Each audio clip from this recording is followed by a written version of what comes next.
魏无羡被这突如其来的动作惊到了，口中的丸子还没咀嚼完就吞了下去，疼得他冒了些冷汗，看着对方突然变得冰冷的眼神，声音微弱地解释着：“还不是金子轩那小子，之前金江两家早早就定了娃娃亲，江叔叔一家回国谈这门婚事，他却不同意。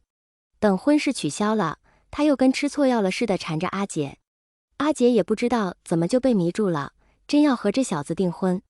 因为阿姐从小就生活在英国，为了照顾两方的亲友，金夫人提议在英国订婚，回国结婚，我也不知道要忙到什么时候。”蓝湛睨蓝忘机的脸逼近了几分，继续问道：“那你呢？”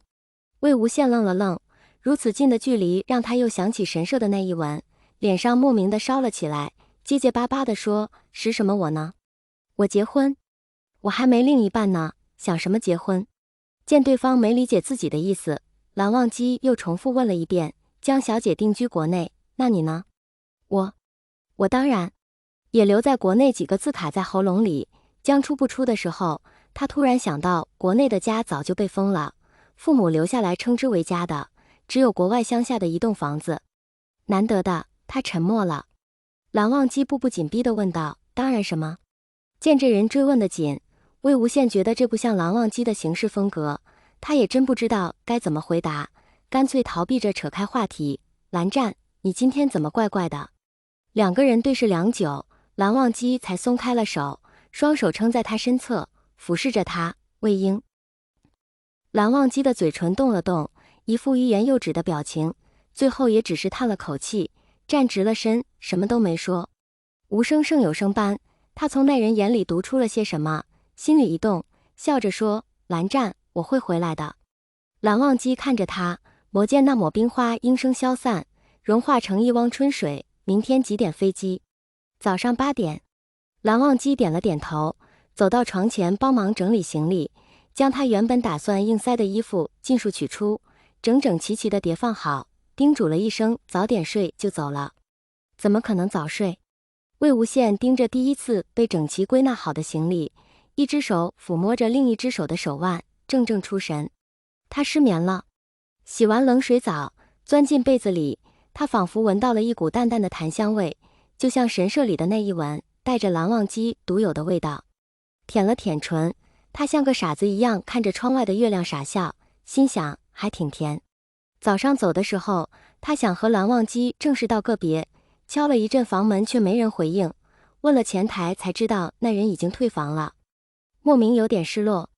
到了机场，魏无羡一眼就看到了在人群中的蓝忘机，两个人相视一笑，那人越过路人款款走来，塞给他一杯热豆浆，声音温柔又充满磁性：“垫垫肚子。”魏无羡接了过来，时辰不早了，江澄催着他赶快去检票，他冲那人笑了笑：“那我先走了，蓝湛。”蓝忘机点了点头：“路上小心点。”检完票后，他回头看了看，发现那人就站在不远处，一直默默地看着自己，朝对方挥了挥手。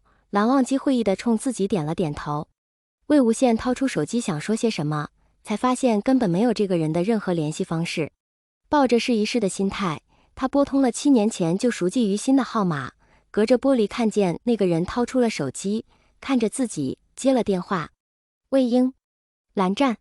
两个人隔着玻璃门，举着手机看着彼此，目光灼灼而深情，听着附耳即来的呼吸声、人流的嘈杂声和广播声。魏无羡突然想到了什么，他冲蓝忘机笑着，像是在许诺，又像是在试探：“蓝湛，有些话我想亲耳听你说。”电话那端的人一时间没理解到这其中的意思，带着疑问的了一声：“不是你亲口说的就不算数，好不好？”虽然未理解他的意思，对方还是立刻回应了一句：“好。”聂怀桑去蓝忘机的事务所取邀请卡时，才知道后者下午就回国了。开车回去的路上，还在心里不断的嘀咕着：忘机哥一去日本，宪哥就回英国了，怎么这两人总是这么不上道呢？真让人心急。回到工作室，他先打了电话给魏无羡，电话那边的声音很吵，听上去像是在忙碌着什么，声音也比往日急促了不少。聊了几句才知道，原来这货是回英国准备江燕离的订婚宴去了。大致说了下校庆的时间，魏无羡说了句我到时候看看能不能赶得上吧，就挂了电话。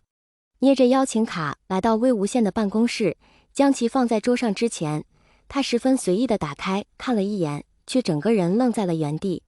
看着写在姓名栏处的几个字，聂怀桑笑了一下，十分满意的点着头，自言自语着，不愧是忘机哥，这回总算能和西城哥交差了。魏无羡恰好是在校庆当天赶回来的，他回工作室取完邀请卡就直奔 X 大，风风火火地赶到校园。出示完邀请卡，门卫看他的眼光就有些怪异，也没来得及多想，将卡片揣进兜里，他直奔演出台去听聂怀桑的演唱。听这家伙说，今年的校庆主题曲是他谱的《曲廊望基田》的词。魏无羡站在人海里，细细品着这歌词，怎么听怎么觉得心跳加速的厉害，尤其是最后那句天暗下来，你就是光。看着台上那个做着浮夸表情的聂怀桑，他心想，蓝湛这词填的，怎么听上去像是一封告白信呢？这真是蓝湛填的？靠，聂怀桑不会又忽悠我吧？如此想着，倒也觉得这货没准又阴了自己。魏无羡走出看台，到小摊上买了件百年校庆的纪念衣套在身上，四处瞎逛着，不知不觉就逛到了社联办公室。办公室里聚集了很多人，都是曾经在这里做过事的毕业生。站在门口看了几眼，发现没有一个看上去眼熟的，心想也是，蓝湛不会参加这种活动才对。转身准备离开，没想到却撞到了一个学妹。魏无羡颇为不好意思地道着歉，对方却睁大了眼睛，盯着他的脸，微微有些出神。怎么今天遇到的人看我的眼神都这么怪？不断在心里嘀咕着，魏无羡理了理衣袖，朝人点了点头，准备离开，就听一娇美的女音小声叫出了他的名字，魏无羡学长。虽说他在校时间不到2年，但也确实出过不少风头，很多人都对这张脸不陌生，偶尔也会收到妹子含义不明的邀约，但是过去这么久了还能记得，这不得不让他微微有些诧异。握拳低咳一声，清了清嗓，他说，是我，抱歉啊，我一时间有点记不起来。对方笑了一下，瞬间化解了尴尬的气氛，学长没见过我，当然不会有印象。没见过？魏无羡的大脑飞速运转着，确实不记得啥时候惹过这么一门桃花债，天地良心，这么多年他就招惹过蓝忘机。学妹像是想到了什么，是我唐突了，曾经偶然间在一位学长的书册里见过你的证件照，后来又经常撞见他站在我们学院的名人墙前看你当年夺冠的照片，总是会看很久，所以有了印象。今天看到你就觉得眼熟，不好意思啊。我的证件照？他有些惊讶，脱口就问，哪个学长？